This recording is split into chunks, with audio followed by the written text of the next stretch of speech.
Hi everyone. First of all, thank you for coming on this typical Melbourne day. This morning I woke up with a t-shirt, now I have a jacket and a cardigan on. So thanks for the opportunity. The show today, obviously, I can see that there's a lot of people interested in this field, so that's really important, that's really great. Tell you a little bit about me. I've been with State Trustees for about 12 years. 12 very quick years. I do enjoy my job. I like what I do. I work, as Mary said, within the administration side of State Trustees. So my core role has been to go out and visit clients when State Trustees have been appointed as their administrator. So I do understand how difficult and sometimes how emotional it can be to have an administrator appointed. A few other things, I am also a mother with a child who has a disability. And I remember when my son was first diagnosed, which wasn't that long ago, so this is still very raw for me. It was hard. It was hard. It was very touching. It was, where do I go? What do I do? I work for State Trustees in the disability sector. How come I didn't pick these things up? What are the services that can help me?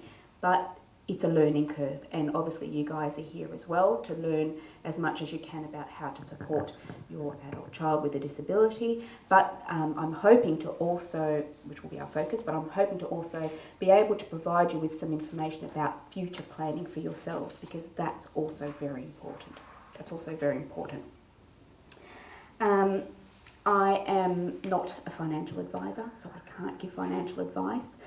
So please, whatever I'm going to discuss, take your own circumstances into effect and see somebody if you need to get some financial planning. Okay, let's hope this plays ball. Yes, there we go. All my details are here, and I've provided printouts of the slides, so feel free to jot down whatever information. I think there were some spare pens there if you needed. Within the slides, I may not touch on everything depending on time frames and the interest that we have, but please feel free to also ask questions throughout. Whatever you're thinking, somebody else might be thinking as well, so feel free to ask questions. I will be around afterwards to answer any questions as well. Okay, so I'll give you a little bit of information about State Trustees. We've been around for a while. It's around 77 years now. We used to be known as the Public Trustees. We were privatised in 1994. We are now a state-owned enterprise with community service obligations. So the administration order, that side of things, that's something that we have to provide for the state. We are run by a board, and our major shareholder is the Department of Treasury and Finance. Under the administration order, we obviously report to VCAT, and VCAT oversee our work to make sure that we're doing the right thing by our clients. Our website is probably the best location to get a lot of information and details about State Trustees. It's quite informative, and obviously there are contact numbers there if there is something specific that you need. We're probably most known for our will writing. We write more wills. We write more wills than any other organisation. We manage around 11,000 clients under an administration order. And some of the things that you may not be aware of, obviously we do the powers of attorney as well, but some of the things that you may not be aware of is we also have a genealogy team. That's a great job to have. They get to travel the world and find people, and often it's if you get a phone from our genealogy team, it's someone's passed away and left you funds, so sometimes that's always a good call to get. We also have the State Trustees Australian Fund, which people may not be aware of. I'll talk a little bit further about that. We also have a funeral fund, so the government provides us with funds to assist with funerals for those who can't afford it. So it's usually those who pass away without any family or loved ones or the finances to be able to have a burial. So it's not a cremation, it's a burial, and we have funeral parlours who tender for that work.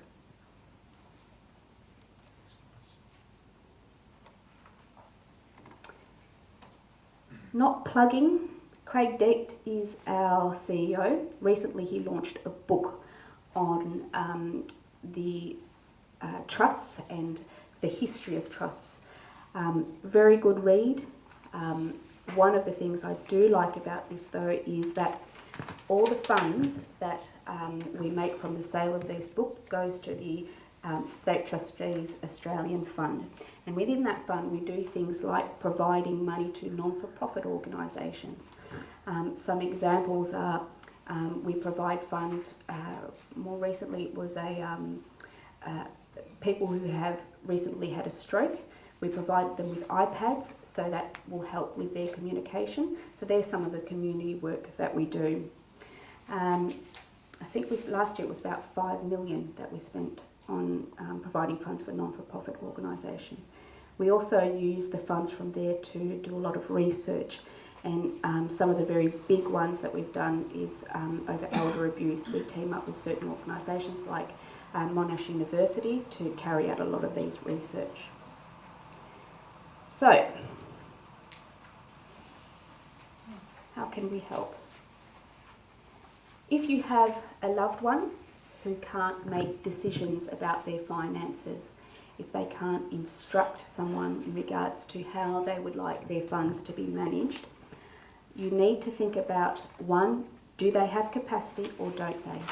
If they do have capacity to give instructions and know what their finances are and what they'd like to do, then they can sign a power of attorney. This is important for you to remember for yourselves as well. If they don't have capacity to make decisions regarding their finances, then they would need an administrator. I will talk a little bit more about the administration side, obviously. So if you have capacity, it's an enduring power of attorney, and there's the number for you to call. And if they don't have capacity, you have to go to VCAT to be either yourselves appointed as the administrator, or you can appoint somebody else as the administrator, or an organisation like State Trustees. We have an advice line, which is that number there. A gentleman by the name of Luke Wright mans that office. That office is at the courts at VCAT. If you are unsure whether this is the avenue that you need to take, certainly give that number a call and have a chat to Luke about it, and he can run through certain scenarios, what would be the best opportunities for you to go down. Powers of attorney. So once again, powers of attorney is for somebody who has capacity. There are different types of powers of attorney, but you need to remember that you can only appoint a power of attorney when you have capacity. When you lose capacity, you can't revoke your power of attorney. The only person who can do that, or the only organisation that can do that, is VCAT. So who you choose as your attorney is very important. Very important. I often say, not that I would do this, but give me the right powers under a power of attorney. It would take me 20 minutes to change the title of your house into my name. 20 minutes. So that document is a very powerful document. The majority of clients that we have been appointed for under an administration order is as a result of an attorney not doing the right thing by the client, or by the donor as they call it. So very important document. Typical scenario, husband and wife. Husband looks after all the finances. He passes away. The wife has no idea what to do, but knows what her wishes are. She has a big house, she lives in a big house, she wants to sell the house because she can't manage it. She can appoint a power of attorney to help her with that. So she would instruct that person on what she'd like them to do, and they would go ahead and do all the paperwork and things like that. That's an example of appointing a power of attorney. There are different types of power of attorney, obviously. There's the financial, there's personal, so that's more like making decisions regarding where somebody lives, more guardianship type, where somebody lives. There's the medical side as well. In my family, obviously, I'm in finance. So my parents will probably look at me to be appointed as their financial power of attorney, but I'm the only girl and I'm very close to my parents. So in their thinking, perhaps if they need to appoint a medical power of attorney, if something were to happen to them, would I be the best person to make those decisions? My brother's a nurse, so it's probably best for him to do it. Plus, I have those, because I'm so close to my parents, would I be clouded by my emotions rather than what's the right thing to do for my parents, hypothetically. The other fairly new one is supportive attorney. Anybody heard of that term? Supportive attorney? This is fairly new. It's fairly new. This came in, I say fairly new, came in around 2014. That's when my son was born. 2014. Ageing population, right? The government wants people to stay at home for as long as they can. So they put services in. But it may mean that people may still need the assistance of someone to go to the bank for them, go and do some shopping for them, you know, pay some bills. Elder abuse, I'm sure you've heard that term, is a big issue. So Seniors Rights Victoria did a lot of groundwork with the government and looked at how do we protect those vulnerable people, or how do we try to protect those vulnerable people. So a supportive attorney can only be appointed by someone whilst they have capacity. Go on, sorry. Good, thank you. Can there be more than one person power of attorney for each individual? There can be. There can be. So sometimes you have joint attorneys where they work together. Not uncommon. Not uncommon. The supportive attorney have limitations though. One of them is they can only be appointed whilst the person has capacity, as I said. The other is they can only make transactions no more than $10,000. And they can't make any decisions regarding somebody's real estate. So often a good document to have. Good document to have. Just like an EPA is a good document to have. Within your EPA, you can put limitations. So as an example, I appoint Vina as my power of attorney, but I say to her, I put in certain clauses within my power of attorney to state, I don't want her to act until I have lost the capacity. So at least whilst I've got the capacity, I've chosen Vina because I know that she's the right person for the job. But she doesn't act until I lose capacity. So she would need to get a letter from my GP to say that I can no longer make decisions regarding my finances, and she takes it over. Hence the term enduring. Hence the term enduring.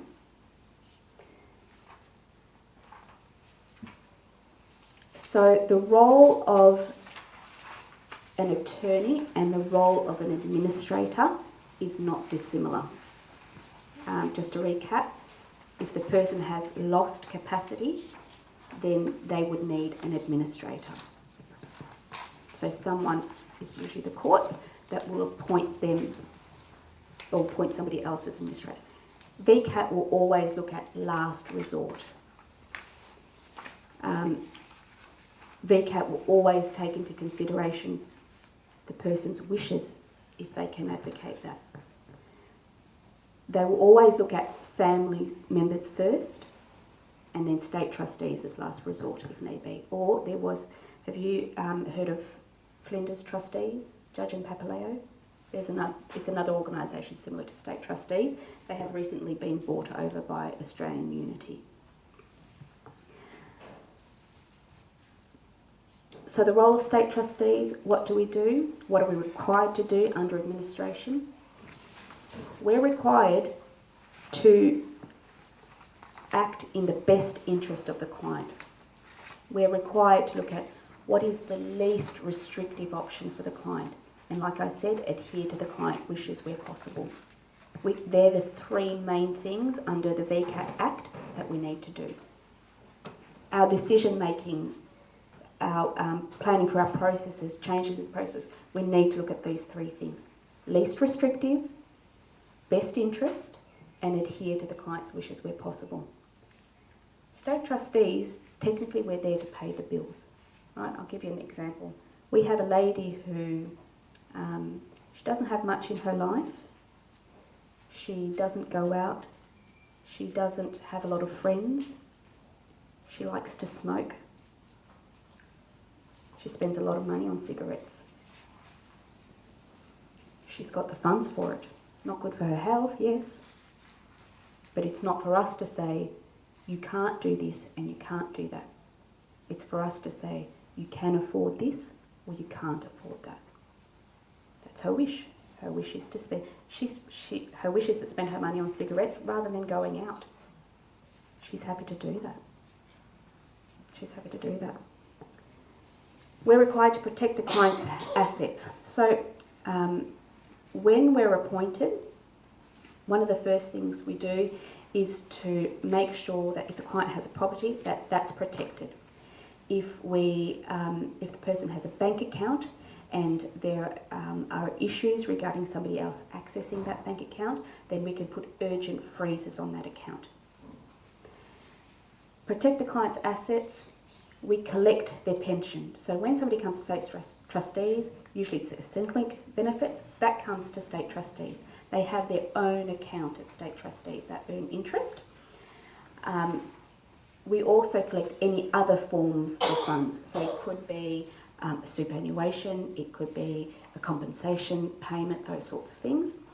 We also do overseas payments. A lot of people aren't aware that they may be eligible for an overseas pension. It used to be 1 in 5 clients come to us with the incorrect pension entitlements. So that's a very big area. We are also required to, as I said, pay their bills. When they first come to state trustees, usually they come to us with a huge amount of debts, and we're required to look at, is there an opportunity to apply for fee waivers? What are the most important bills to pay? Can we put a repayment plan in place? So we do all of that. And then obviously protect their legal assets. So it looks at things like TPD claims. Have you heard of that? Total and permanent disability. So within people's superannuation, often they have an extra insurance, probably worth checking your own. They have an extra insurance that if they are no longer able to work because of a disability, it's something that they might be able to claim for. There was one gentleman that we had, he was a retired teacher, had issues with alcohol abuse, had a brain injury. He was living in Office of Housing, and we got a $350,000 TPD claim for him. Changed his life. Changed his life. So I guess what I'm saying is that's the area of expertise. You know, we look at where can we claim for funds, not just about paying their bills, where else are they eligible for certain funds that we can claim. Excuse me, who paid the money? Sorry? Who paid the money? Superannuation fund. It's called Total and Permanent Disability. So does that go into his bank account? So that would go into the account at state, his own account at state trustees. Takes a little while to get. It takes it takes around about a year to get. But often there's when somebody is going to receive large funds like this, as you would do for your own finances, we need to look at where are those funds best placed. We have financial planners that would look at that. Look at the person's lifestyle, look at their age, look at their disability, any illnesses, those sorts of things. TFM, Testator Family Maintenance. Anyone heard of that? That basically means our client, we have to make sure that the interest of our clients are adhered to. When our client's parents or a family member pass away, we often look at, is their will just and fair for our client? This raises a lot of eyebrows sometimes. Sometimes we get, I've written a will, and in my will, this is what I've stipulated. Why should you go and challenge that will? We often get that. Or sometimes it's, I've provided for my adult child all their life. I haven't provided their sibling with as much financial support. So sometimes what people do is within their will, they might have a handwritten letter explaining the reasons why they've done things a certain way. But our job is to still look into that as their administrator, so we can contest a will. One of the biggest ones for us is misappropriation of funds. That's probably one of the biggest areas and one of the most common reasons why we're appointed, because somebody has done something or taken advantage of somebody who couldn't make decisions for themselves. A huge issue. People ask, do we prosecute? Sometimes. We had a scenario once where a gentleman had got an acquired brain injury from an accident, motor vehicle accident. He was paid out.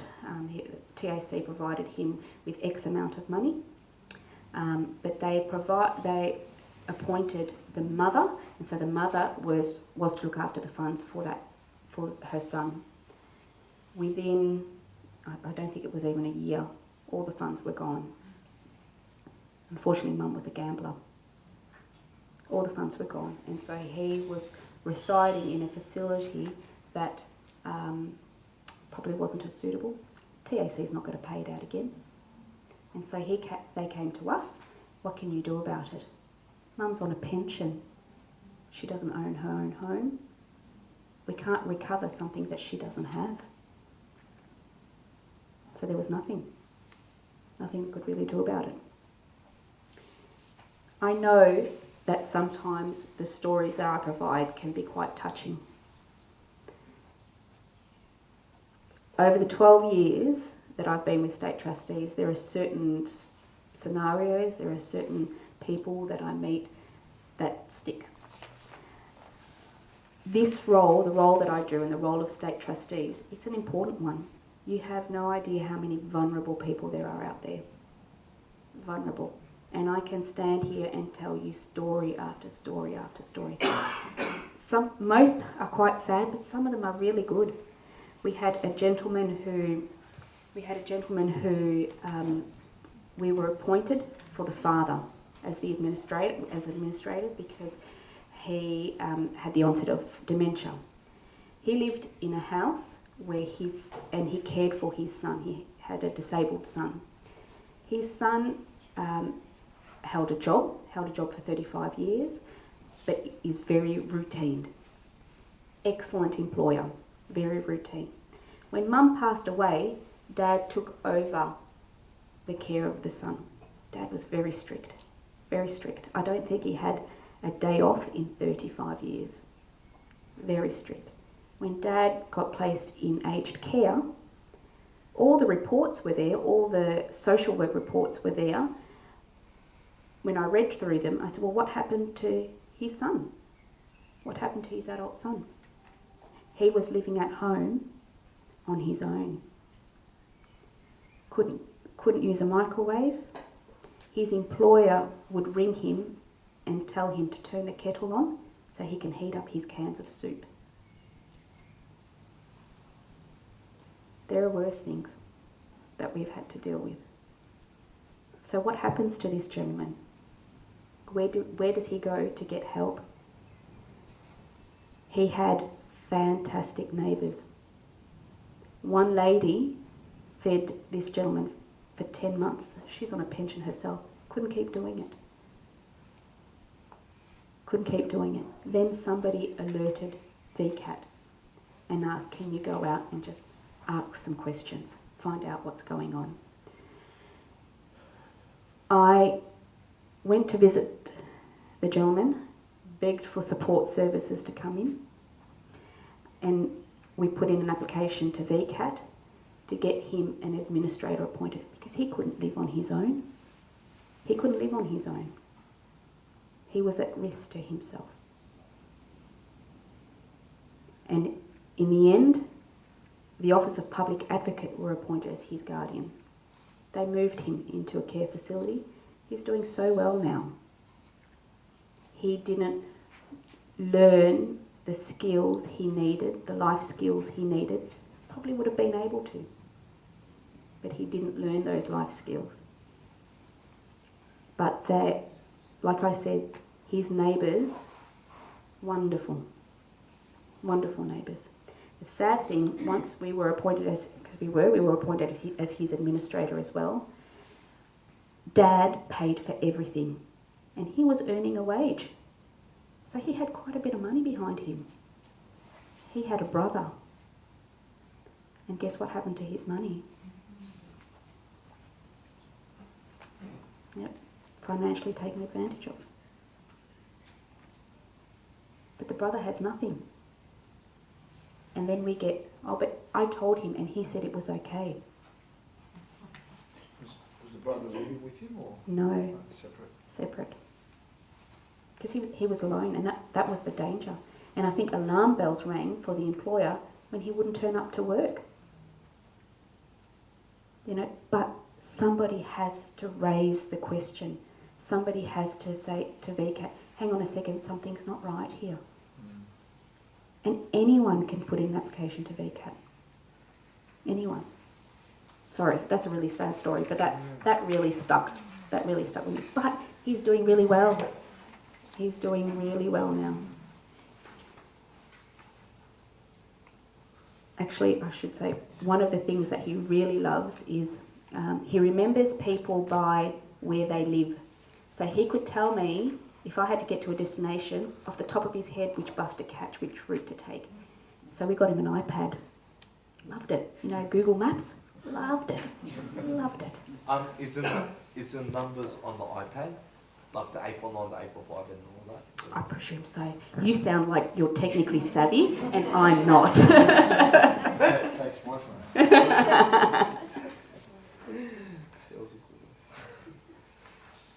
Okay.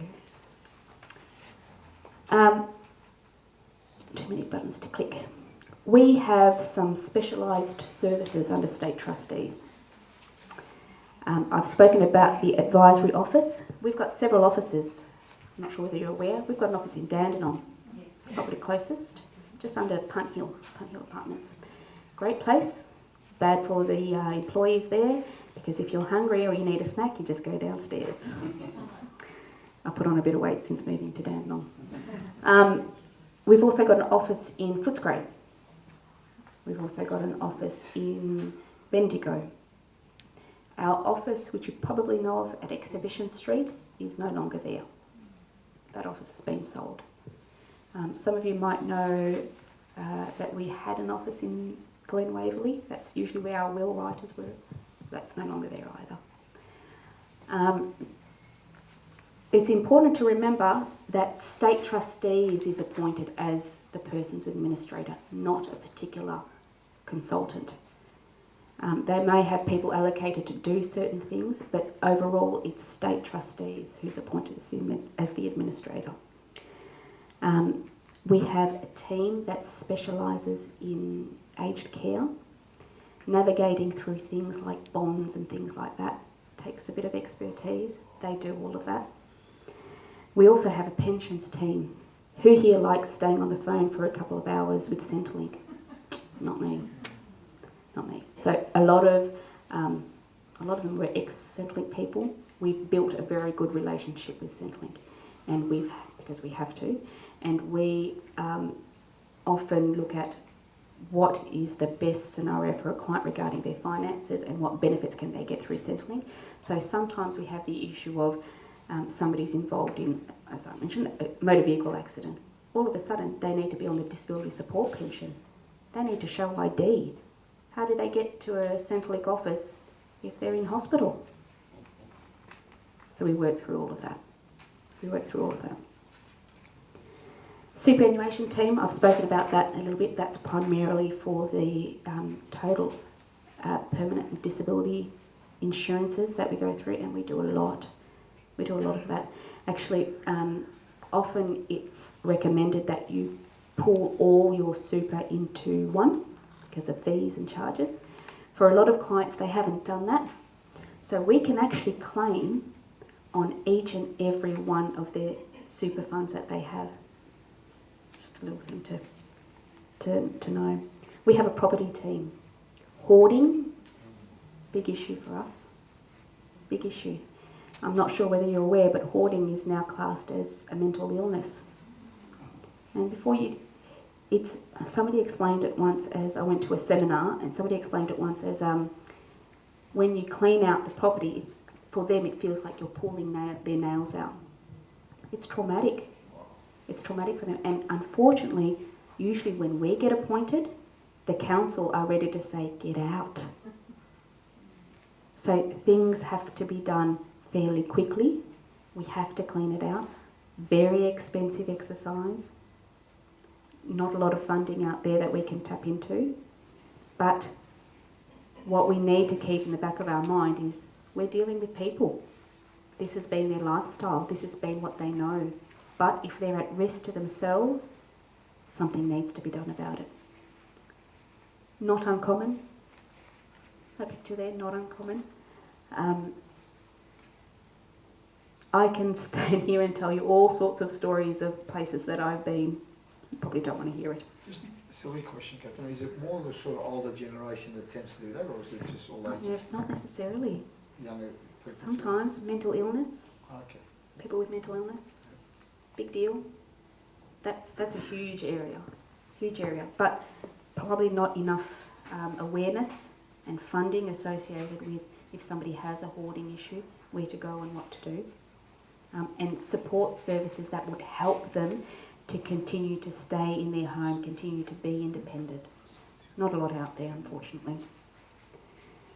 We have 2 programs through state trustees that are funded by the Department of Human... DHHS, I always see, it shows my age, DHHS. One of them is the Financial Independence Program. This is a really great program for people who are trying to be as independent as possible. So when I go out and I speak to them initially about how can state trustees help you, often it's this person has shown, whether they have an intellectual disability, a mental illness, whatsoever, they've shown an interest in being able to learn how to manage some of their funds themselves. So we might start with 1 or 2 bills.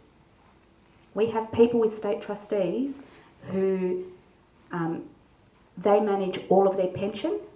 We're in the background making sure that things are working well. That's called the Financial Independence Program. So, example, somebody with an episodic condition, when they're good, they're good. They're very functional. They can do lots of things, pay all their bills, but then something happens and they decline again. So then we call all the bills back, rather than them having to go through that whole VCAT process again. Because VCAT can revoke state trustees, and often people show a commitment to being able to manage their finances themselves, and then they get a whole heap of money from state trustees, and all of a sudden they come back to us a couple of months later and we have to start again. How do you find out that they're having a bad episode? Usually we can see, because what happens is their bills will come to us, right? And then we send the bills to them for them to pay. If we find and we see that their bills aren't being paid, alarm bells. Alarm bells will ring. The other is the intensive support program. The gentleman that I spoke about previously, who was living at home on his own, we placed him on the intensive support program. We got the Office of Public Advocate involved to make those lifestyle decisions that we can't make, lifestyle and medical decisions that we can't make. Actually, a funny story with him, actually not that funny, but his neighbour rang me, I think it was Easter long weekend, neighbour was going away, and he said that the gentleman has a firearm in his house. This was before he got moved. the way they found out was the neighbour asked him, "Do you have a gas gun to light your stove?" Guess what he brought out? A loaded gun. A loaded gun. Is it like the gas? I didn't want to ask. I didn't want to ask. But he is frightened of authority, right? He's frightened of the police. What do? I was on the road when I got this phone call. I ended up calling the police and explaining to them the difficulties that this person faced and asked them to send an ununiformed officer to go and get the gun. No incidents. It went very smoothly. Amazing. He's an amazing guy though, absolutely amazing. All right. 1 in 5 experience elder abuse. 1 in 5. That's a huge number. They often call it the silent crime. Not always intentional. Not always intentional.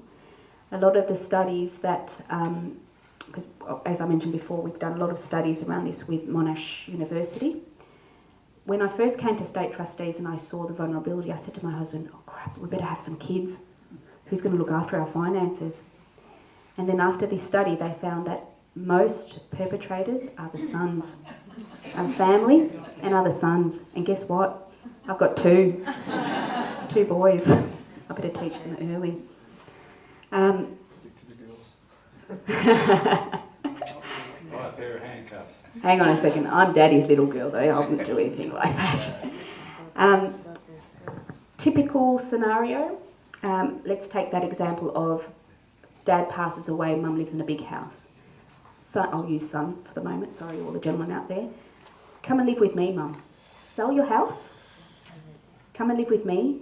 We'll build an extra room or a granny flat in the back of our house. Guess what? You're not on the title though. Who owns the asset? The son. 3 months later, "Oh Mum, it's too difficult to look after you. You need to go into care.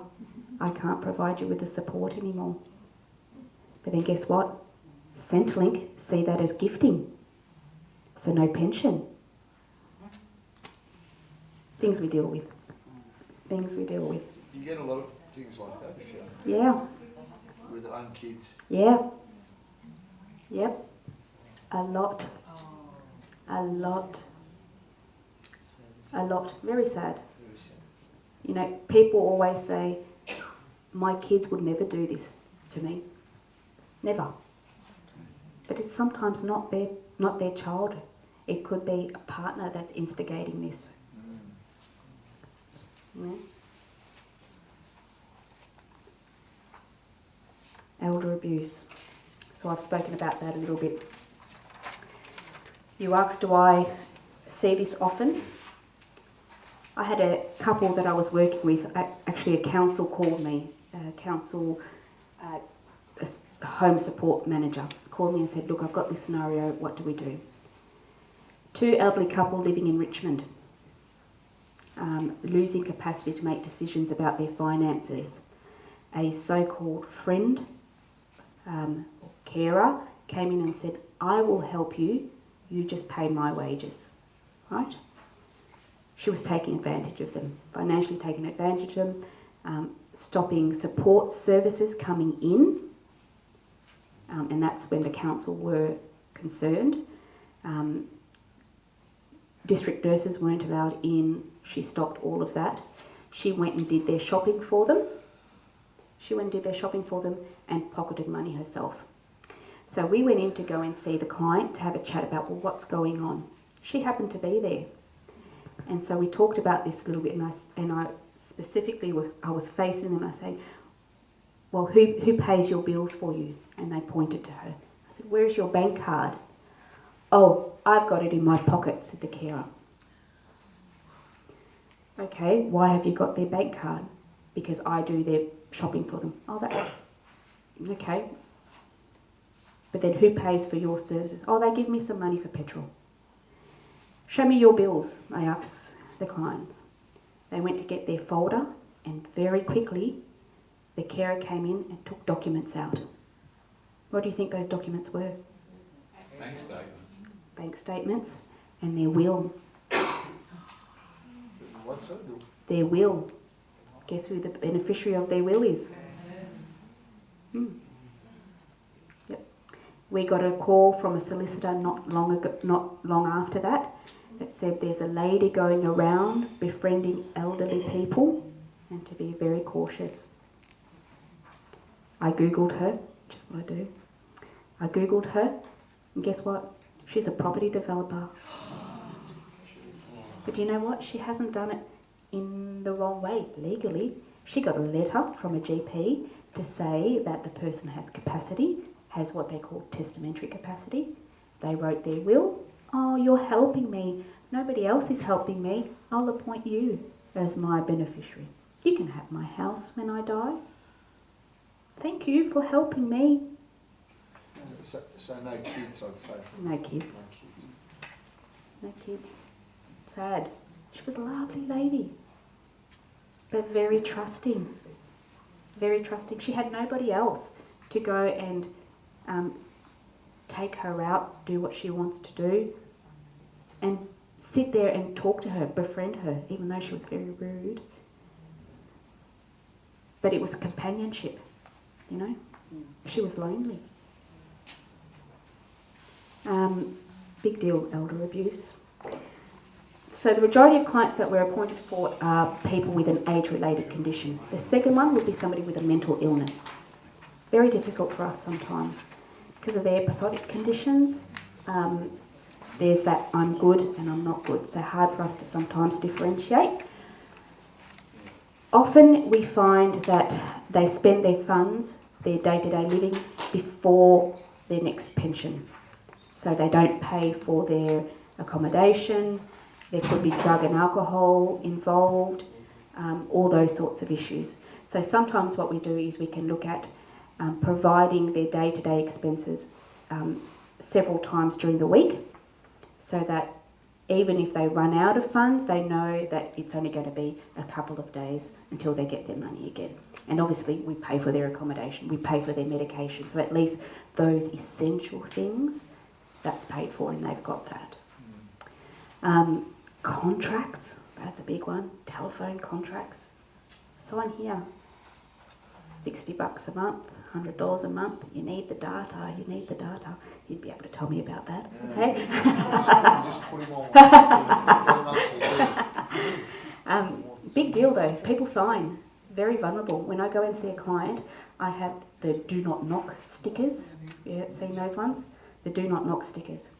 Because people get taken advantage of. They change them from the gas supply, the different Oh, yes. power supplies. Drives me nuts. Yes, all the time we have that issue. But the thing is, when somebody's with state trustees, technically they can't sign a contract. They can't sign a contract. We have a lot of issues with people buying cars. Can I ask, mate, why they can't? Sign a contract. Yeah. It's because the courts, no, that's a very good question. It's because the courts have given us the power to do that, and the courts have said that they may not be able to know exactly what is written in the contract. So if anything happens, that can take someone's court. Well, what would generally happen is if they sign a contract and they're with state trustees, we call them and say, actually, this is void because we're appointed to look after their best interest. But it doesn't mean that a person can't enter a contract, like a phone contract, if they wanted. We just look at, can you afford it? We can't say, you can't have this, you can't have that. Can you afford it? But if they can't afford it, can you guys help them? If they can't afford it, we sometimes sit down and we chat about, if you want this, what else are you prepared to give up? Because it's got a balance. You've got to have enough money to pay for all these things. Make sense? Good question. Disengaging with support services, that's a big one. That's a big one. We have a lot of elderly people that we see that, I don't want support services coming into my home. I don't want a stranger in my home. Fair enough, I say, in some ways. I don't know who you are. Why should I open the door to you? And then that's when issues happen though. That's when issues happen. They have a fall, or they don't accept meals, malnourish, all those sorts of things.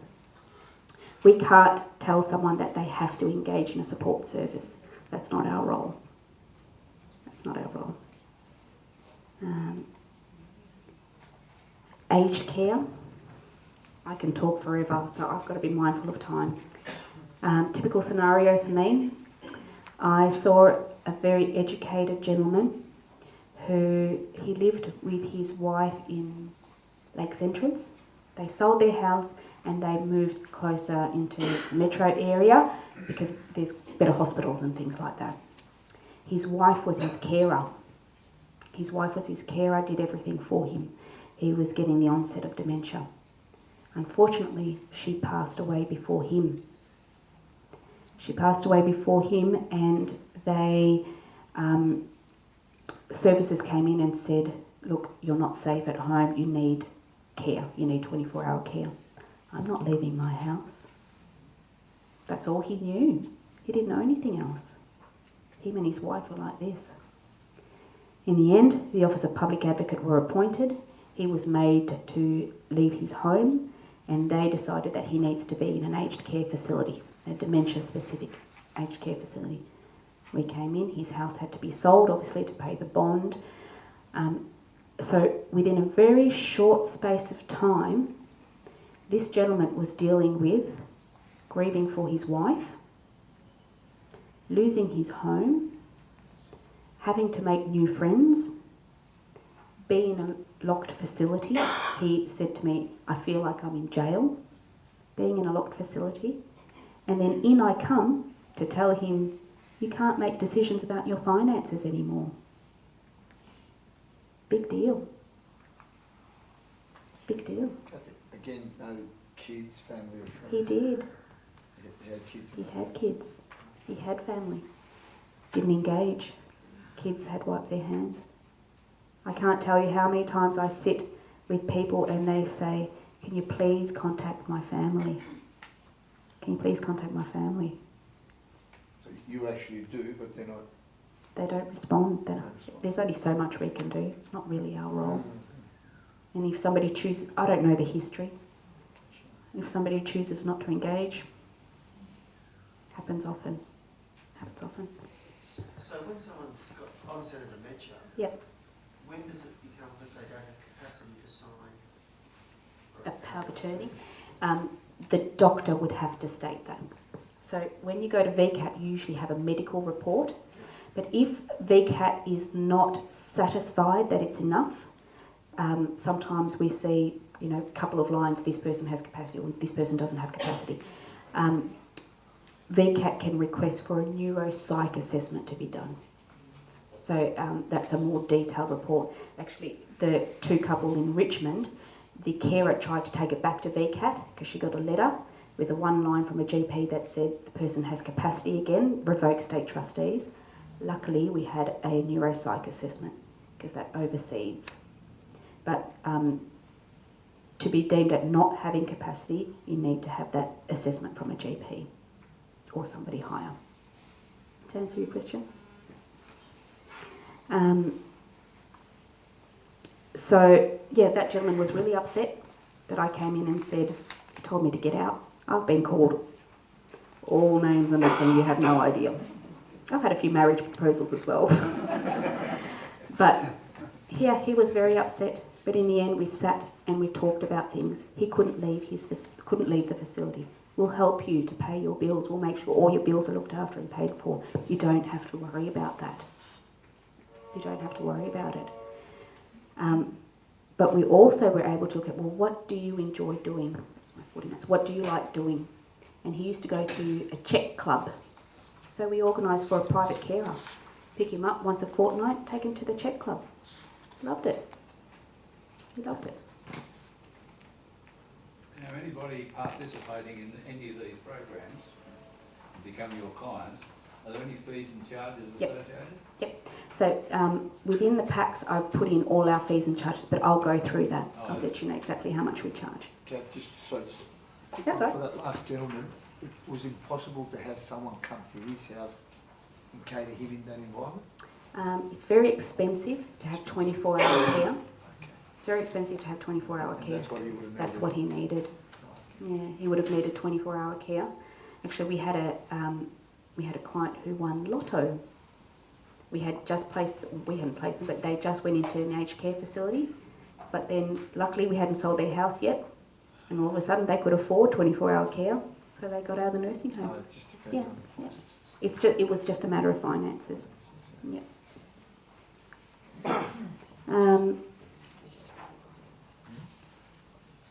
I'm not sure whether you're aware, I know this is sort of going off topic, but bonds, you don't always have to pay a bond at a nursing home. So sometimes you have to look at the person's situation and see whether they pay a higher fee rather than paying the bond. These are all those sorts of expertise that state trustees have. That's why we have different teams that know all that sort of stuff.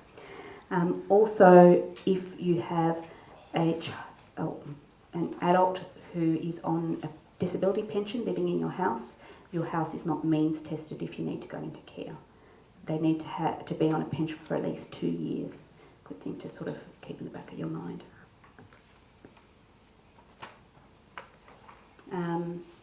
Differences between a guardian and an administrator. So state trustees only make decisions regarding finances. We do administration, only finances. A guardian would make decisions about lifestyle, accommodation, and medical issues. But they need to do the same thing as us, follow the same act. Least restrictive, best interest, and adhere to the client's wishes where possible. VCAT will always look at family first, right? If there's no family or if no one can do it, then they may look at the Office of Public Advocate. I presume you've heard of that term. Office of Public Advocate are often appointed as the guardian. But the Office of Public Advocate are not there for the length of that person's life. They go in, make whatever decisions need to be made, and then they withdraw. Any further decisions need to be made, another application has to go in. So they're not there all the time. So the gentleman who was living at home on his own whilst his dad was in care, we got the Office of Public Advocate first to investigate whether there was a need for a guardian. They saw that as the least restrictive option. So VCAT appointed the Office of Public Advocate to investigate whether there was a need. And they can also do that for administration. Is there a need for this person to be under administration? Office of Public Advocate have a very good advice line. They've got an excellent advice line. If you're stuck, you're not sure, call them. I'm sure they'll be able to give you some sort of answer or provide you with where to go and what to do. Private administrators. I'm presuming that many of you would probably manage the finances of your adult child with a disability without any legal document. Nothing wrong with that. There isn't. There isn't anything wrong with that, as long as you're doing the right thing. But where you hit hurdles is when the privacy legislation comes in. Usually it's private health insurance that will ask you the question. I can see some heads nodding, so you probably face that. Private health insurance, or the other one is Medicare. Medicare often. So if you're putting in a claim for your adult child, sometimes you might hit hurdles. Why is this money going into this account when you're not that person to claim? Show me the documents to say that you have authority to do that. So they're the two most prominent ones. But a lot of people have accounts held in trust for someone. So as long as you're doing the right thing and you don't hit those hurdles, there's nothing wrong with it. There's nothing wrong with it. If you need to have that legal documentation, you can be appointed as the private administrator. Remember how I said VCAT will always look at family first? So the private administrator, they still need to be overseen by VCAT. So they require you to lodge what they call accounts by administrator. Any of you have to do that? Yep. Sometimes, if you get a good tribunal member, Usually it's every year that you need to lodge the accounts by administrator. Sometimes they'll let you do it every couple of years. Worth you asking the question. So does that mean that every bit of thing you buy, you have to show? Document. Document. So clothes? Yes. Yep. First you need your financial plan. Yeah, I know. It's a lot of work. It's a lot of work. And I saw a lady today, sorry. Is it like a co-guardian where you can work with the trustees, or does it? No. No. State trustees wouldn't be appointed with somebody else. But then sometimes people get an accountant to do all that for them. They keep all the records and just get the accountant to do it. Today I saw a lady she's in an aged care facility. She's very protective over her son, but can't care for him anymore. And she had been doing it for 25 years. 25 years. That book was like this. Immaculate. Loved it. Loved it in the finance side. I've been doing it since 1988. Have you? Jeez. So I'm probably a life member. Yeah. Ask for a discount. So how do I go about having it done every 24? Because that would suit me. Yeah, I know. There's a lot of It work. comes around so quickly. Yeah, and there's I don't know nothing about this 2 yearly thing. ask the question. Sometimes they would be 5 lenient. years. Sometimes they'll be lenient. There's no harm in asking because they understand. Look, if it was me and I'm, because I often get this, it's my child. I don't touch their money. Why should I have to lodge reports to VCAT? I'm doing everything for them. They're my son or daughter. I wouldn't rip off my child. But unfortunately, a lot of people do. So this is why there's laws in place for that. There's laws in place for that. So that's the private administrator. Click. I'm going to skip through that a little bit. So this is if you need to put in an application to become a guardian or an administrator, you have to go to VCAT. VCAT are the only people that can appoint. VCAT are also the only people who can revoke a power of attorney when someone has lost the capacity to do so.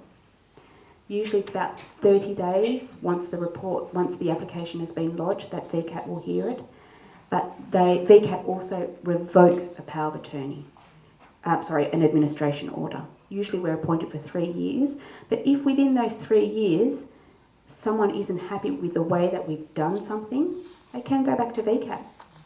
They can go back to VCAT and VCAT will call us in and we provide what they call Section 61 detailing, and if they're not happy, they can revoke us. They can revoke us. Fees and charges, somebody asked about that. Our fees are gazetted, right, which means we can't charge more than what is stipulated.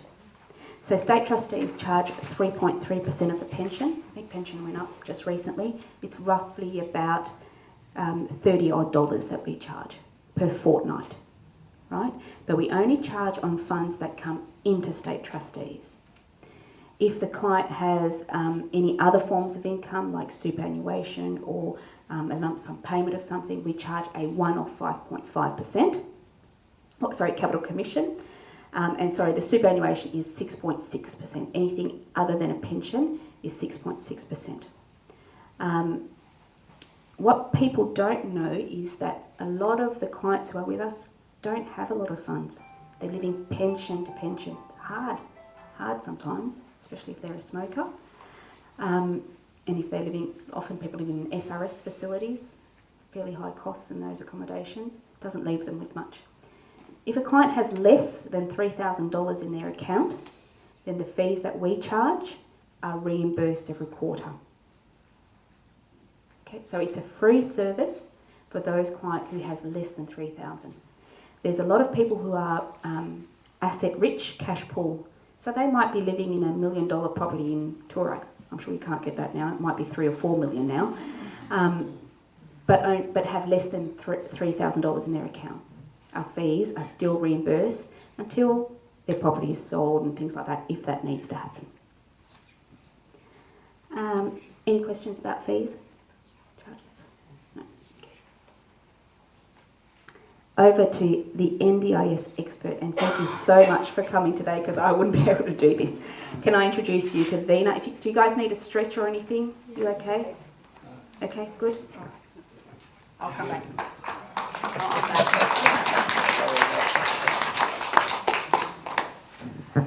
Right, so here I am to murky the waters a little bit. My name is Vina Mishra. I am the NDIS Partnership Manager at State Trustees. I've been with State Trustees about a year now, coming up to a year now. Prior to this, I was with Scope, and we did the pilot rollout in the Barwon area. So I've sort of been working with NDIS for a few years now. I'll talk a bit onto the slide, but mostly I'll talk about NDIS, and if you have any questions, just yell out and I'll try to answer it. One of the first things to remember about about NDIS is that it is a federal legislation. So all the things that Kathleen's been talking about up till now about administration and guardianship, that is all controlled through state legislation. So Victoria has a legislation called the Guardianship and Administration Act that determines how VCAT does its role or its function, what State Trustees is allowed to do and not allowed to do, and so on and so forth. So those things that she was mentioning about best interest of the clients, least restrictive practice, all of that is stated in legislation, state legislation. NDIS has been formed by federal legislation. Now, state legislation around guardianship and administration in each state is different. So if you're in Queensland, it's a different function. In Western Australia, it's different. In Victoria, it's different, and so on and so forth. So the problem NDIS had when it was being formed is how does the government actually create a legislation that allows for all the states to function within their own legislation, but also have an overriding legislation. So they created a provision called the Plan Nominee Provision, which includes guardianship and administration into the one function. The problem for Victoria around that is that in our legislation, guardianship is a separate function, administration is a separate function, performed by two different entities. It could be a private administrator or State Trustees in our case, or OPA, or the Office of the Public Advocate as a guardian. OPA is part of the Department of Justice, so it's a public organisation. We are a state-owned company. In Queensland, both guardianship and administration sits under the one department, so they're basically the same function. Now, the problem that we have with that is that under NDIS, because it recognises informal supports. So remember Kathleen talked about mums and dads administrating the funds of an adult child. You can do that. But NDIS does not recognise that as formal support. It is an informal support because you don't have a document that says you are the formal recognised person administrating an adult person's affairs. So it uses the human rights framework in terms of every person has equal rights. So a person with a disability has just as much right as mum or dad does. And so NDIS allows for a plan nominee to be nominated within their legislation. So when you go in for a planning meeting, say you're eligible for NDIS, you applied for it, and you go in, they will ask, do you have a guardian, or is there a guardian appointed? Either you have a VCAT guardian or you don't. Is there an administrator? Generally they don't ask about administration, but we suggest you let them know if you have one, because as Kathleen said, you cannot sign contracts if you're under administration. And so if you don't have a document for guardianship, then they will go through a process called nominating a plan nominee. And that gives you the official recognition of being a formal authorised person to deal in the affairs of the person with a disability. And that person can be anybody. It doesn't need to be a parent. It can be a family member, a friend, a trusted party. Can it be two? It can be two. So So that's the biggest change between the federal and state legislation is in the federal legislation, informal supports are now recognised, whereas previously it wasn't. You had to be a guardian, an appointed guardian. The other issue about guardianship and administration is now with the NDIS rolling out in Victoria is as an administrator, if one of our clients is transitioning through NDIS, we are not a plan nominee, we're an administrator. And so under their legislation, they don't recognise us because they recognise plan nominees. And so we're having to do a sort of an MOU with NDIS to have administrators recognised. So that will be something that will come into play when you transition into NDIS as to what your role will be in terms of the NDIS plan. The other thing to keep in mind is that if a person is under administration and is transitioning into NDIS, then we would like to see a copy of the person's plan. And the reason is because we deem an NDIS plan as part of the person's estate. Because if you think about it, if a plan is cancelled in the middle of a period, and a plan is normally 3 years or a year, depending, and a service provider has provided services to that person, but hasn't billed yet, and the plan get cancelled, the service provider can then come to state trustees and say, this person owes us money. We provided services that hasn't been funded by NDIS because the plan got cancelled for whatever reason. And so that debt will say against the person's estate. So hence we consider the NDIS plan part of the person's estate. So we want to see it so that we can budget, or we can make sure that the person's budget is updated accordingly and there's no out-of-pocket expenses for the client. Generally, we would obviously go and argue with NDIS that those bills have to be paid, but it's sort of we manage the risk in terms of in case a service provider is not paid. The other part of that is the way NDIS works, it works through contracts, and people in the administration cannot sign contracts. It becomes a big issue. We therefore sign service contracts on behalf of clients who are under administration. So you'll have the plan, you'll have a service coordinator who will coordinate all your services, and each of those service providers will have a contract with the person. Each of those contracts will need to be signed because the person cannot sign it, the administrator will. If there is a guardian, and a guardian can sign it as well. So if you're a plan nominee or an appointed guardian, you can sign that contract. The issue when an administrator comes on board is that we cannot sign, as again Kathleen said, lifestyle decisions.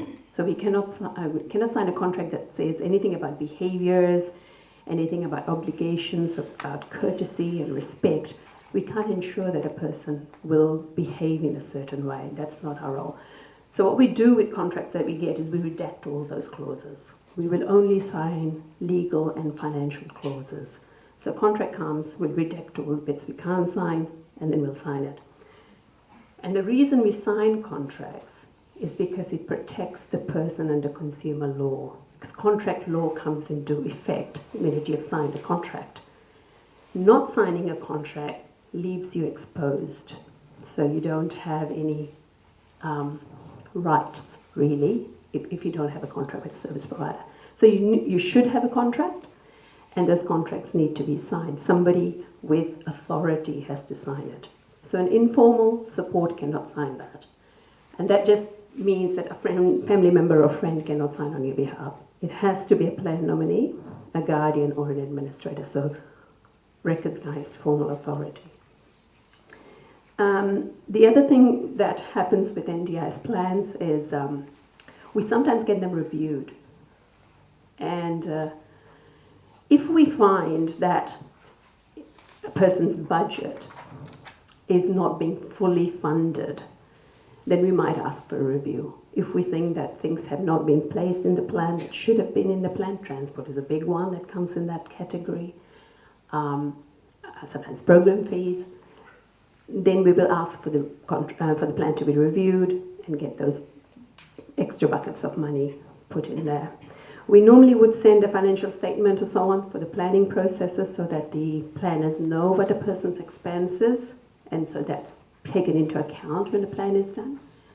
But a lot of the times, the planners don't request that information, so it's up to the person or the guardian or whoever's working on behalf of the advocate to request that from us so that we can send it. We're working with NDIS so that we can automatically send these things out to them when we know that a person's review is coming up, but we haven't quite agreed how that system will work. The last thing about NDIS is you should advise NDIA that an administrator is involved. Because in some cases, NDIS will make a plan nominee function without considering the fact as to why an administrator or guardian would have been appointed in the first place. So coming back to Kathleen's point about financial abuse, if, say, a parent or a brother or somebody was financially abusing a person, NDIS wouldn't know that. They don't really go and ask VCAT about administration or guardianship orders. So they might happily appoint a person who is financially mismanaging somebody's affairs as a plan nominee. They have no way of knowing. The only way they'd know that is if we told them that. So that piece of information is very critical, that they know that there's an administrator or a guardian appointed, because that then triggers a whole lot of other questions about, well, what else is going on in this person's life, and is the appropriate person being appointed as a plan nominee. So that's sort of extra information that we would be able to provide NDIA in the future, hopefully. But in the transition period, we're requesting that family members and clients inform NDIS about administration and guardianship orders if you have them. Anything else I need to cover? Does that quickly touch on all the issues? I've only got one slide to cover, so I don't have a lot to say about that slide. We are training NDIS planners about this so that they are aware to ask about administration and guardianship. We do provide VCAT orders to NDIA as clients transition and we become aware of it. We do receive funds from NDIS on behalf of clients in some cases, so say for transport, where a client receives money directly. It comes to their bank account at SDL. A client cannot self-manage if they're under administration, obviously.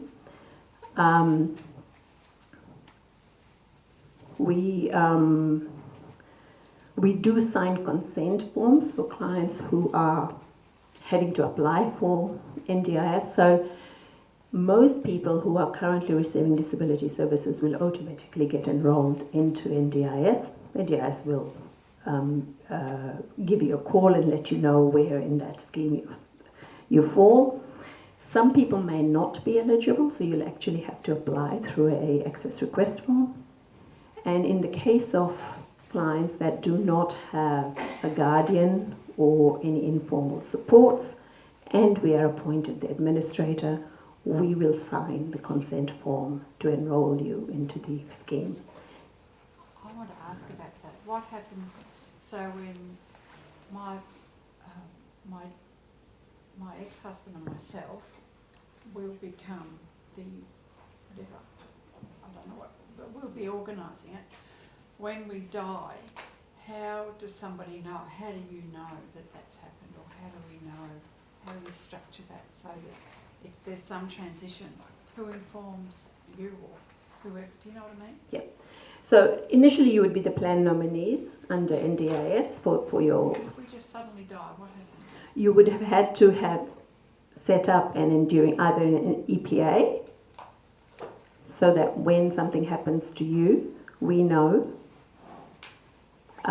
that you had a dependent child. Yeah. I presume it may also come about you are lodging reports to VCAT, if you're the private administrator, Yeah. you don't lodge your reports, VCAT will know. Yeah.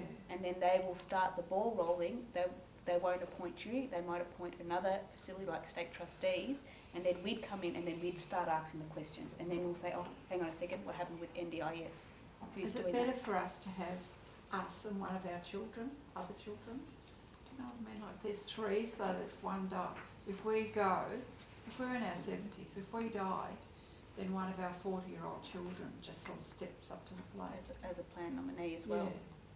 Yeah, well, the NDIS plan is reviewed every year or every 3 years, or whenever a significant life event happens. So we would think that if a parent passes away, that's a significant life event, Yeah. because that would change the circumstances of that person, and that should trigger a review. And in that review, NDIS will ask the question, who is now taking care of this person? And they could suggest VCAT at that point, or the support coordinator should anyway. Thanks. So, is there a question? No. Okay, so in terms of reviews, it's done every year or every 3 years.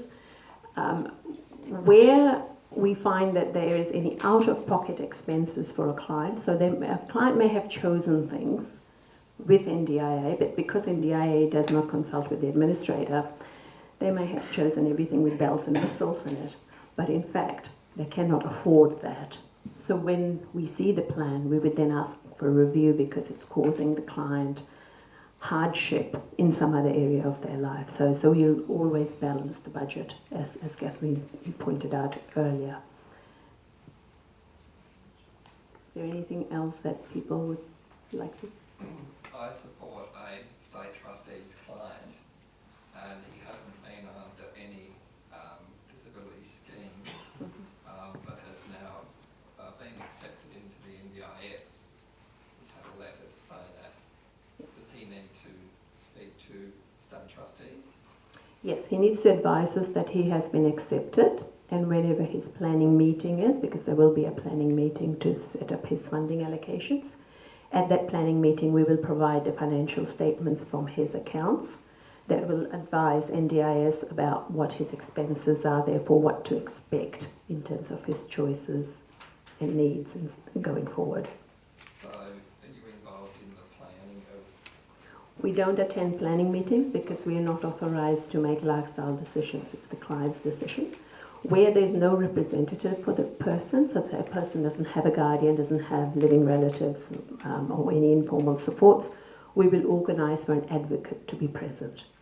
So there are agencies that provide advocacy services and will ensure that an advocate will be present for the planning meeting. But we need to be aware of it in the first case. So mostly service providers will let us know. I'm going to Horsham, for example, in a couple of weeks' time to see some clients who are transitioning into NDIS where the current service provider has not registered for NDIS. So they will not have services when they transition. So we are going in to see those clients to see what their needs are, where else we can get services for them, and link them in. So although we are not making the decisions about those services, we're ensuring that they do get services in the case that there is no current provider. So we will sort of refer you to organisations who can assist you. So coming back to that access request form, where there's nobody else to apply on your behalf, we will apply on your behalf. Where you can afford it, we will get an occupational therapist to come in and do an assessment around your functionality, about what you can and cannot do, and that will assist in the application process. Again, we cannot make those lifestyle decisions. We will always have to contract that out to somebody else to do, and in most cases that would be a professional person. Are there any other questions around NDIS? Well, if you think of anything, I'll be here at the end of the session, so you can always come in and have a chat.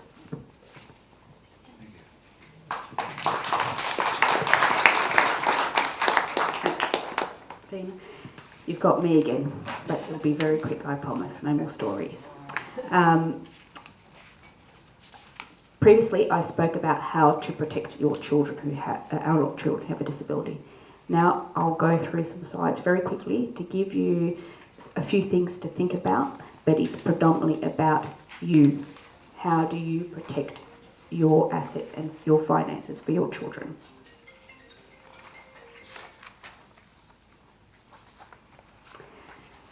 What does legacy mean to you?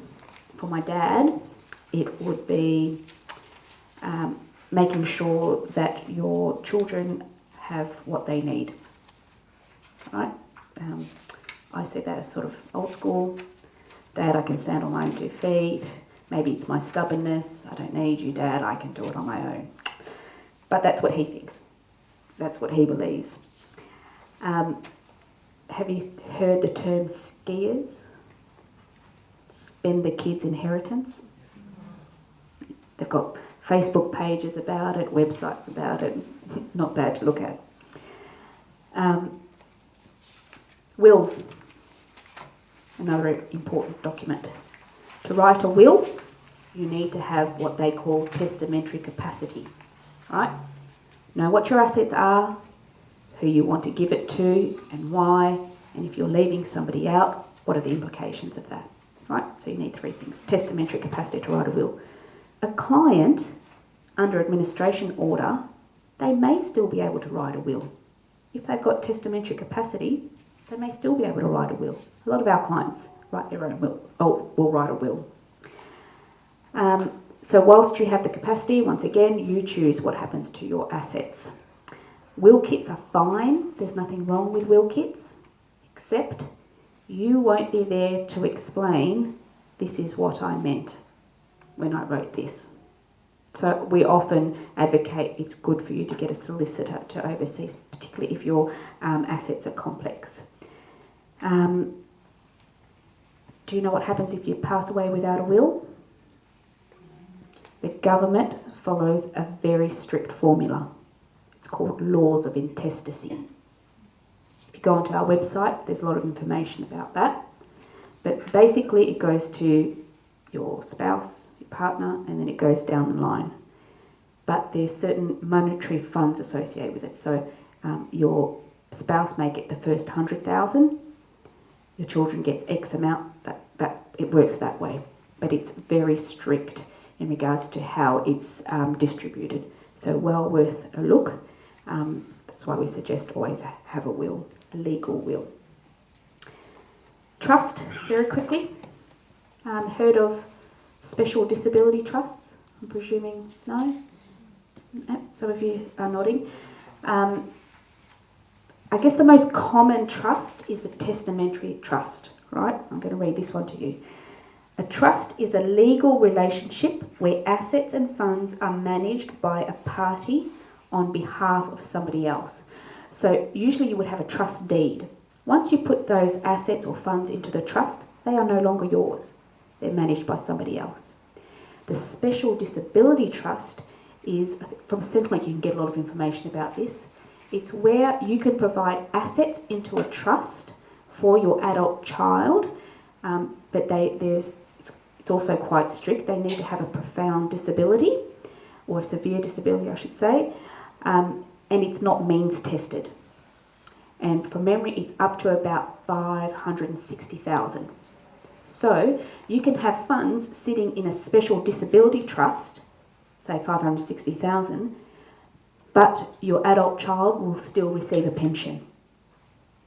What you can use those funds for is very strict as well. Usually it's accommodation, medical expenses, those sorts of things. When this originally rolled out, people were complaining that it's so strict and that their adult child needed something else to cover some of their costs. So they also now allow an extra, I think it's 10,500 to be used on incidental expenses for the person, but well worth a look at as well. They also have things like if a property is put into a special disability trust, there's no stamp duty and things like that. So well worth a look. Inter vivos trust, do you know what that means? That's a living trust, so you set up a trust whilst you're alive. Role of an executor. My auntie, sorry, it's a story. My auntie appointed me as her executor and thought I would be wrapped. I know how much work is involved in being an executor, especially if you have complex matter, if your assets are very complex, shares. One of the things you need to consider, you have to make sure that whoever you appoint as your executor, are they capable of administering your estate? Will they be around? Do they have the expertise? Tax, shares, all those sorts of things. One of the other areas you need to consider is if you are appointed as somebody's executor and you don't want to do the role, you can relinquish your role. Very good idea to let your executor know that you've appointed them, because when one of our clients pass away, often we're the ones that have to break the news. Oh, did you know that you were appointed as this person's executor? When somebody is under administration, when they pass away, the administration order ceases. We no longer have any more powers, so it goes to the executor, whoever's executing the will. So let whoever know who you've appointed as your executor. State trustees, if you want to relinquish your role, state trustees can do it for you. One of the differences between state trustees and other solicitors is state trustees will take liability. State trustees will take liability if we've done something wrong. Other solicitors may not. It is the same with an administration order. Right? If we've done something that we shouldn't have done, or we've caused extra expenses for a client, that's known as an irrecoverable loss. So we brunt the cost of that.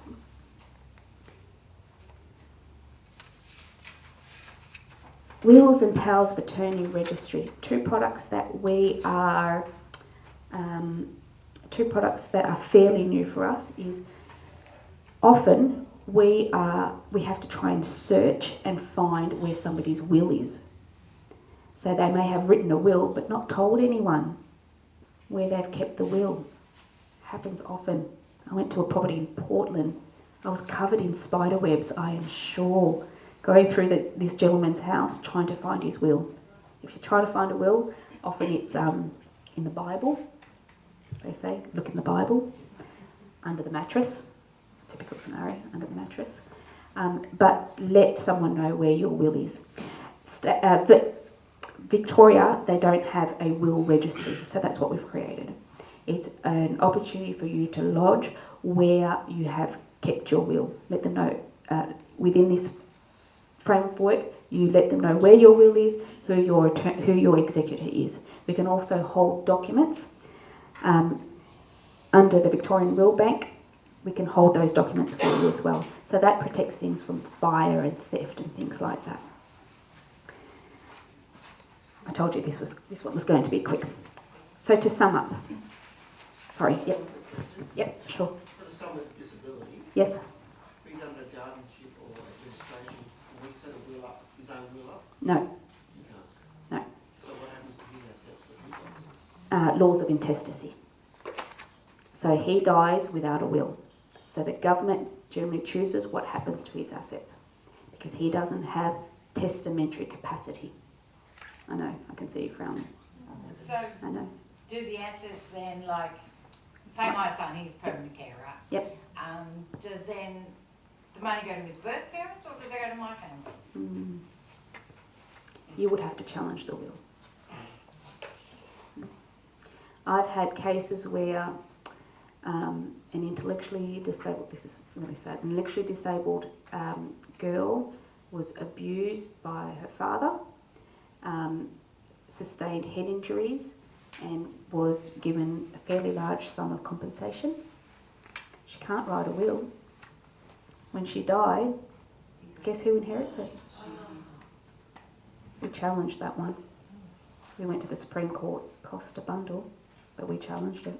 You got it? Yep. Good. And what happened to the money? Didn't go to the dad. Didn't go to the dad. You know, and this is difficult. I know it's difficult. They're your children. Who's the best person to it? But there are laws around that. Get to know what those laws are. Research whilst you've got the capacity. So, Kath, sorry, just to refresh what you gave us. So if they do, I don't want to say, but pass on. So they've got the assets sit there, and you guys or. So if one of our clients has passed away, Yep. and they're under administration order, and there's nobody else to execute the will. We can do what they call applying for letters of administration, because we were the last person to look after their finances. We can then distribute their estate. Okay. But in accordance to who, that's what we look into. That's what we have to review. Okay. Usually it's laws of intestacy. Yep.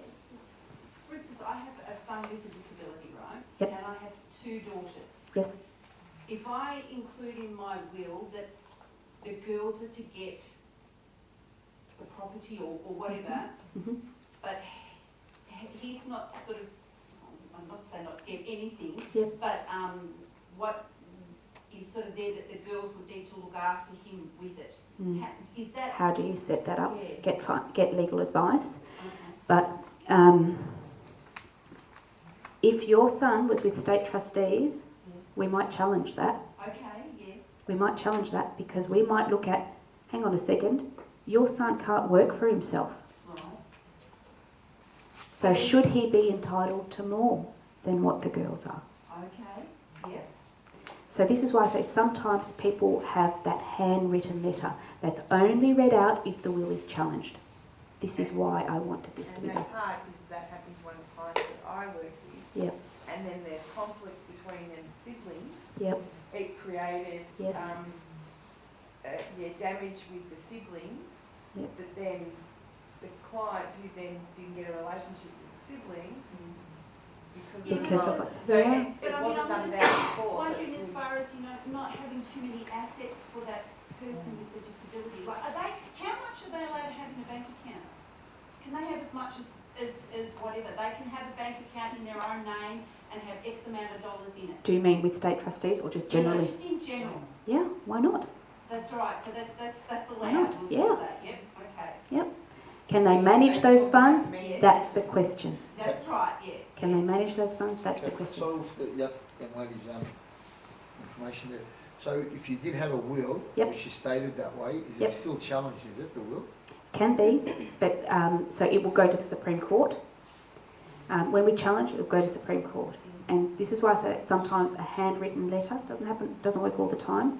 Sometimes a handwritten letter gives the judge the opportunity to look at, because you're not going to be there to explain. No, that's right. I That's just right. Actually, No, yes, so it's you to have support. put all the information that you I want. would. Okay, thank you. I would. And that's only if it's challenged, though. The letter is only read if it's challenged. Okay. The letter is only read if it's challenged. So, for yourselves, 2 very important documents. Whilst you have capacity, do your powers of attorney. You choose who you want to manage your finances. I can tell you the majority of clients who are with us are people like you and me. They didn't think they'd ever need an administrator, but who knows what's around the corner. When you lose capacity, who's going to pay your bills for you? If you're involved in a motor vehicle accident or something happens to you, a stroke whatsoever, who's going to make sure all your bills are looked after and paid? Who's going to pay your mortgage? Important document. Can you say, for example, put in your will or whoever, if I lose capacity, who is going to take over the interest of my child? If your child is an adult, it is only expressed as a wish. It's not legally binding. If they're a minor, then there's more legal force around it. But if it's an adult child, you can only express it in your will as a wish. And does that carry much weight? Yep, it carries some weight. It carries some weight. Okay, 'cause that plan on the before. Yep. If we did include a daughter, an older daughter in that, and something happened to us, they've got some type of authority over it. Only on the NDIS money. I just look at the others. So if you're looking after your adult child who has a disability, Yeah. something happens to you, Yeah. somebody will need to let VCAT know. See, this is where sometimes a lot of people fall through the gaps, right? Because somebody hasn't told, someone's not made aware, or VCAT hasn't been made aware. But you know what the great thing is you guys are thinking about it now. A lot of people don't think about it because I understand it's a hard thing to think about. It's not easy. It's a hard thing to think about, but at least you're taking the steps now so that down the track there's something smoother in place. Sometimes what people do is they might appoint state trustees the administrator for a while, test the waters, see how it goes. See how it goes. Or they might appoint their son or daughter as a private administrator just to see how it goes. Question. So in the case, say my husband and I had an accident, we passed away. Yep. Alright, I've got a 24-year-old that's intellectually disabled. She Yep. obviously can't execute her own will. Yep. She, No. on the basis that she Oh. doesn't have the capacity. If she doesn't have that testamentary capacity, then she can't. She wouldn't honestly understand what a No. will was or No. anything like Then that. no. So would it be better in our wills to then say, right, we want state trustees to come in and act on her behalf? You would have to stipulate, or you'll have to request for someone, and it could be the executor, to put in an application to VCAT, but the courts decide who's appointed. VCAT decide who's appointed. So within the application form for the administration order, there's a section there that says, who would you like to nominate as the administrator or the guardian?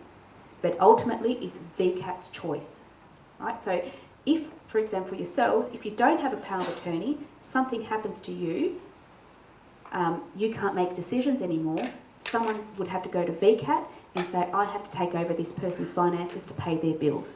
But VCAT chooses who does it. And often we get conflict of, I wanted to do it, but my brother thinks he's better than me and he wants to do it. Conflict within the family. Just jumping back to the wills. Yep. If someone dies intestate, isn't there a certain amount of it going to the government for tax?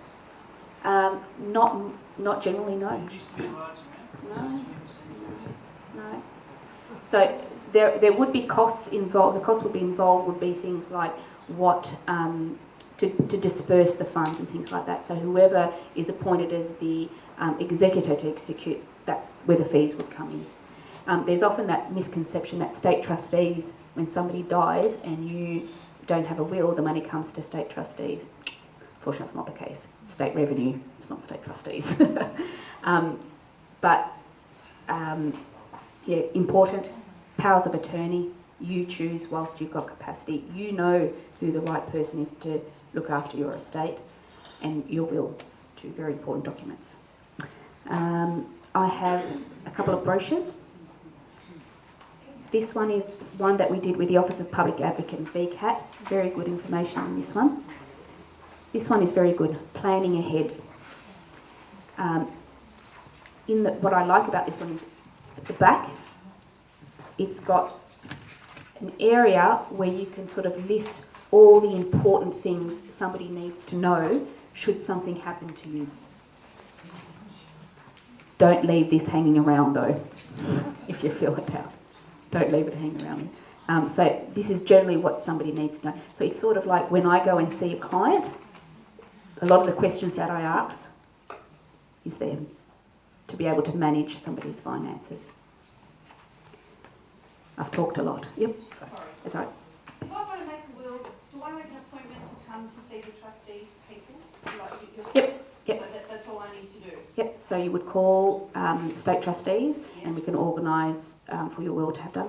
Actually, it's Seniors Festival, 20% off at the moment. Plug, plug, plug.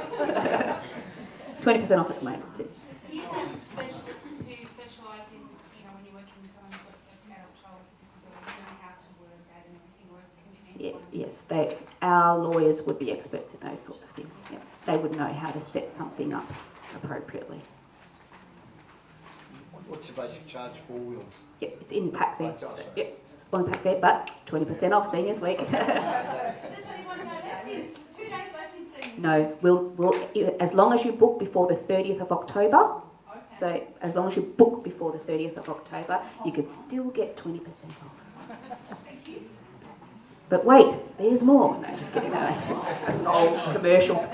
That's knives, steak knives. Yeah, steak knives, that's what I was thinking of. Anything else that I can help with? Any other questions? I'll hang around for a bit, so if you want to ask me anything, by all means. But thank you. I know it's been a long presentation. Thank you for your interest. It's really good. Thanks.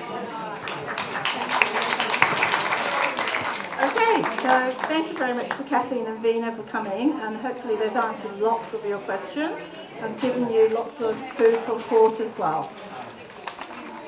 As I said at the beginning of the evening, this is actually the last of our forums we're running this year. So we will be planning ahead next year to be bringing some more forums across our 3 regions as well. But in the meantime, for those of you, and I see actually faces who have actually attended a number of our forums, which has been great.